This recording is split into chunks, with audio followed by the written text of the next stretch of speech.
Si Ustad, si Ustad. Hello, assalamualaikum. Ito po, isa pong representative ng Muslim Youth Sector from Mindanao. Allahu Akbar! Allah Akbar! Allah Akbar! A'udzu billahi minasyaitonir rajim. Bismillahirrahmanirrahim.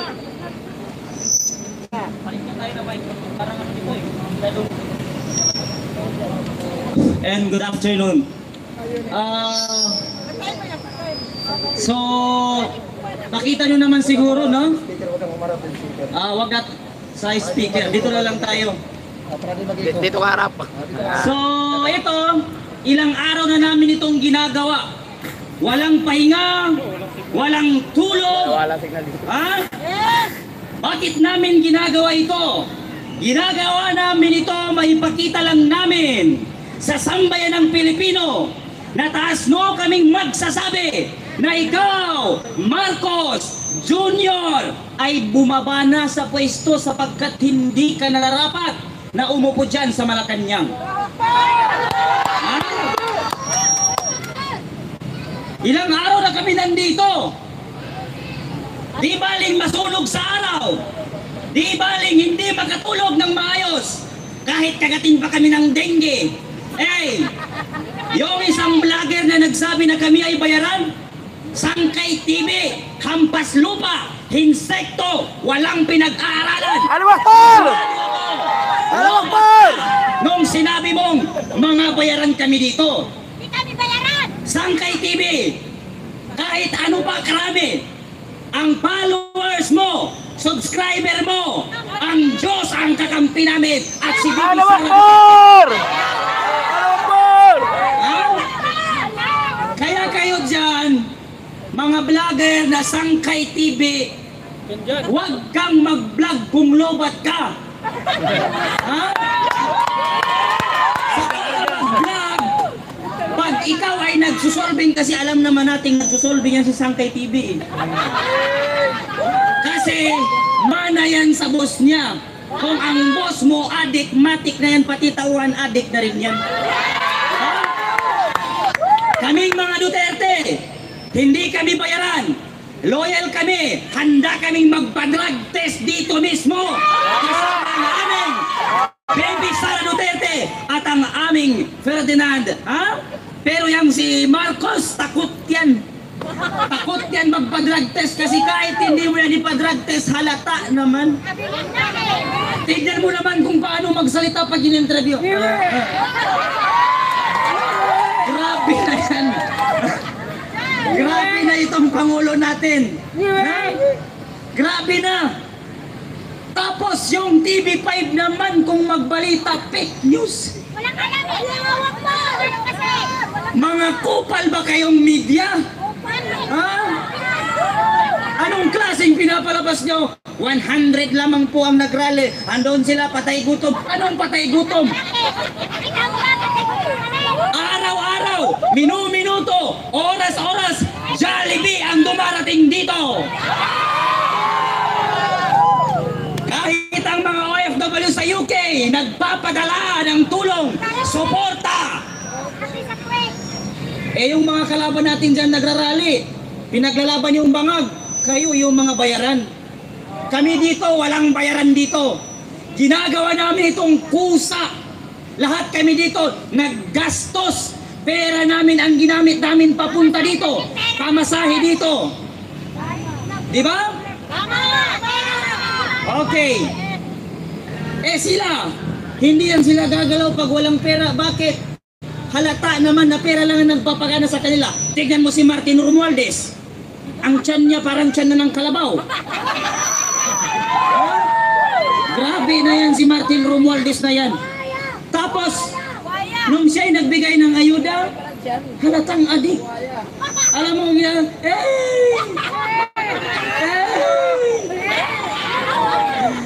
Martin Romualdez, napakakupal ng ginawa mong yan. Nakakahiya.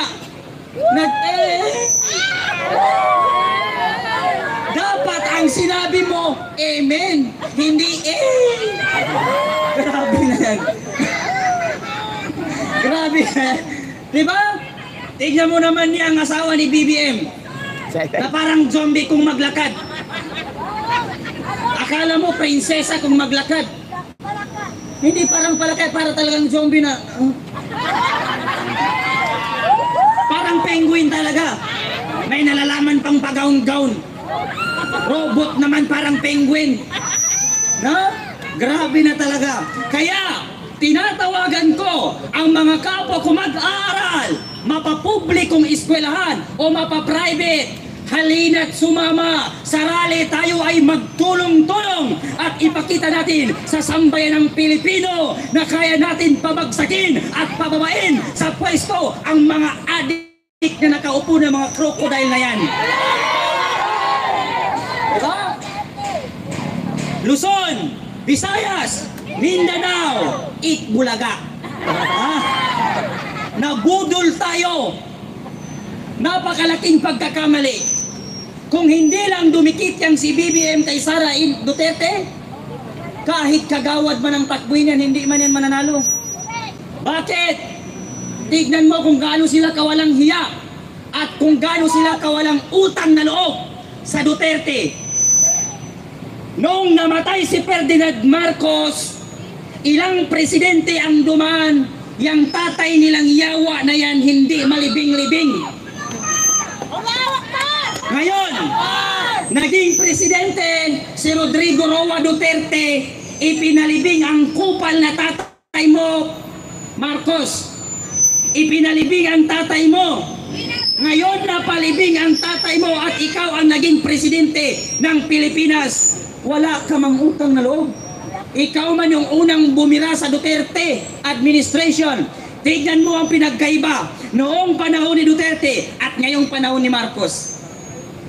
Noong nangampanya si Marcos, pag ako ang nanalo, taas noong nagsasabi ang 1 kilong bigas ay 20 pesos na lang.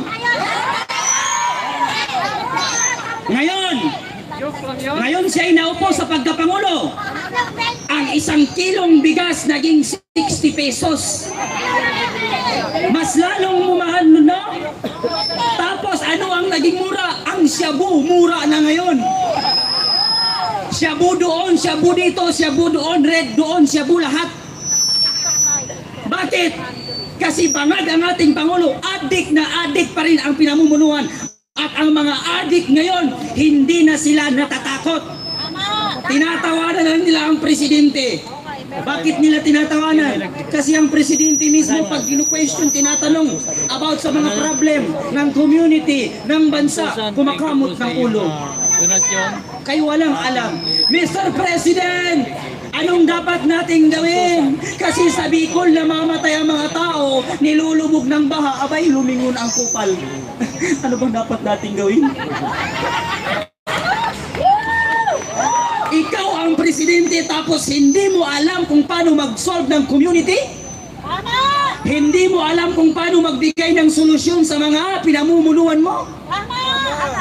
Dapat pala ang ginawa mo, nag-farm ka na lang. No? Dapat yun na lang ang ginawa mo. Kasi hindi ka pala marunong mag-solve ng problema ng bayan. Kaya ang dapat mong gawin, bumaba ka na dyan sa pwesto. Sapagkat hindi kami titigil hanggat hindi ka bumababa sa pwesto. Ngayon, walang bayaran dito. Walang gutom dito.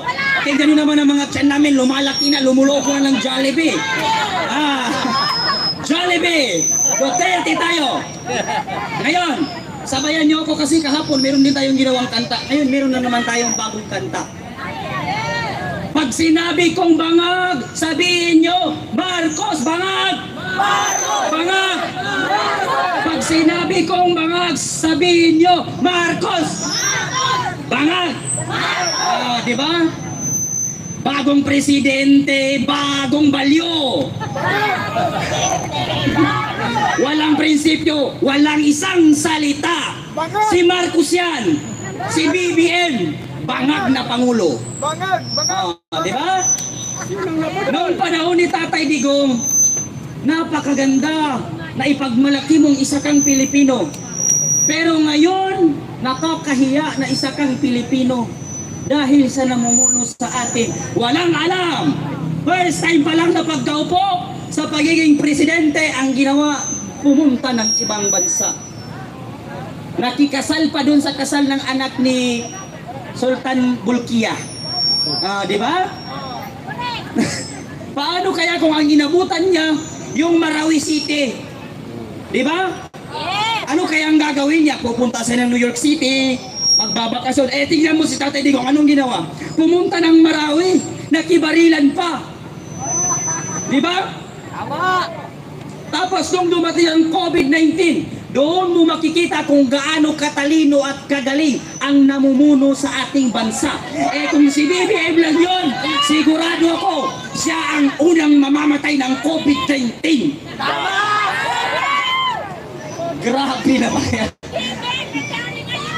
Kaya ito ang pananawagan namin sa inyo, Mr. President, at pati dyan sa kasama mong si Martin Romualdez, tambaloslos, bumaba na kayo sa pwesto at kung maaari, humanap na kayo ng ibang bansa sapagkat hindi kayo nababagay dito sa Pilipinas sapagkat kayo ay isang malaking sagabal at malaking nagpapahirap sa ating bansa. BBM, naghihirap na ang ating bansa, naghihirap na ang mga Pilipino sa kahirapan na hindi mabigyan ng solusyon dahil sa inyong mga politika na mga buwaya. Kayo lang ang nakikinabang, kayo lang ang nagpapakasarap, kayo lang ang nagpapakasarap dyan sa gobyerno. Bumalik na kayo sa Hawaii! Bumalik na kayo sa Hawaii. Yes. Natutulog kayo sa aircon. Ang mga tao natutulog sa lansangan. Kumakain kayo ng kung ano-ano. Tignan mo ang mga butante na bumoto sa'yo. Halos tain na ng aso ang kainin niya sa sobrang kahirapan. Bakit? Ang mga binuboto natin puro adik, puro kurap. Lalo na yan sa mga congressman na yan. Yang si Patwa na walang alam kung hindi. Yes or no? Yes or no? Pag nag-explain ka, no, yes or no? I-content kita dyan, content kita. Grabe naman. Ipinatawag ka tapos pag nag-explain ka, no, yes or no lang ang answer. Grabe naman yan. Pumunta ka naman sa Senado, ganun din. No, Mr. President. Yes or no? Yes or no? Tapos ano ang nangyari sa kanila? Noong inimbestigahan nila si Tatay Digong, nabaliktad ang situation. Kasi sila ang naimbestigan, lalo na si Risa Ontiveros. No? Kaya wala pala siyang alam. Bakit ka pumasok sa Senado? Hindi ka naman abogado. Wala ka namang alam sa mga rules. Di ba? Wala kang alam. Tapos bigla kang magsisenador. Anong gagawin mo? Magbilang ng mga butiki? No? Grabe na yan. Tapos ito pa itong si Raul Manuel na yan. Si Raul Manuel! Raul Manuel! Nananawagan kami sa iyo. Dahil ikaw daw ang representative ng kabataan. Kupal ka, Raul. Hinihingi namin sa iyo, tumigil ka na sa pag-recruit mo sa mga kabataan para maging PNP, para pumunta sa taas ng bundok at kalabanin at patain ng mga pulis at ang ating mga kasundaluhan. Tapos kung maka-question ka, akala mo ang bright mo. Tignan mo yung TikTok niya, ay puro sayaw. Puro sayaw ang ginagawa ni Raul Manuel. Kaya Raul Manuel, dapat sa'yo ipakain sa pating. Di ba? Dapat sa'yo ipakain sa pating sapagkat walang pakinabang ang sambayan ng Pilipino sa inyong lahat dyan na mga krakot, mga crocodile. Manaman yan sila sa presidente nila. Di ba? Ngayon, ito ang last na sasabihin ko sa inyo. Pag ang isang tao galit kay Duterte, matik na yan, adik yan. Kasi ang galit kay Duterte, adik lang. Di ba? Pag ang Senado galit kay Duterte, adik yan. Kaya kung sino man ang galit kay Duterte, ako na nagsasabi sa inyo, matik na yan, adik kayo. Diba? Ngayon, bakit ginawa ni Duterte? Napatain niyang mga adik. Nag-warning man si Tatay Digong, huwag kayong magdroga kasi ayoko ng droga. Ay, nagdroga ka pa rin, edi patay ka. Diba? Matik na yan, patay ka. Kasi binalaan ka ni Tatay Digong, ayoko ng droga. Ay, nagdroga pa rin ang kupal. O, di patay ka. Isang bala ka lang. Di ba? Ngayon, bakit niya ginawa na patayin yon? Kasi ang pinoprotektahan ni Tatay Digong, tayong mga kabataan. Kasi pag hindi niya ginawa, ngayong mga matatandang adik, hindi patayin. Matik na yan, pati yung mga next generation, magiging adik na rin sila. Sapagkat ang nakikita nila ay adik lahat. Matik na yan, pati sila mag-a-adik na rin. Kaya tayo ay magpasalamat ng mga kabataan. At naupo at binigyan tayo ng Panginoong Diyos na isang matalino at magiting na presidente. Yan ay si Tatay Digong. At isusunod na natin ang mas matalino kesa kay BBM. Walang iba kung hindi si VP Sara Duterte na siyang magiging ating Pangulo dito sa Pilipinas. Huwag nating hayaan sa 2028 na tayo ay bumoto sa mga kritikong tao, sa mga adik na tao, at sa mga buhayang tao na yan, mga kapatid. Hanggang dito na lamang. Thank you. Okay na yun. Kilala na nila yun. Okay, maraming salamat po.